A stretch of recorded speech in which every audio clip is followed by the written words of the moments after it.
Hello everyone and welcome back to another video from Banking and Crypto Guide. In this video, I'm going to show you how to log into your account with Prime XBT. So let's get started right away. First of all, you're going to want to open up your web browser. So go ahead and open it up, and then in the address bar, simply type in primexbt.com and press enter. You will now be taken into the official Prime XBT website. Now to log into your existing account, simply click on the login button at the top right corner.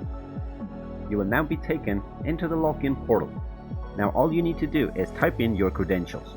So just go ahead and enter your email address followed by your account password.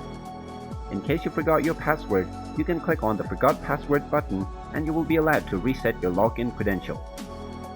Finally, click on the login button and you will be logged into your account with Prime XBT. And there you have it. That is how easy it is to log into your Prime XBT account.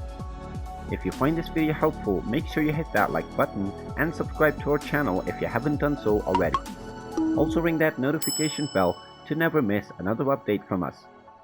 Thank you for watching and I will see you again in the next video.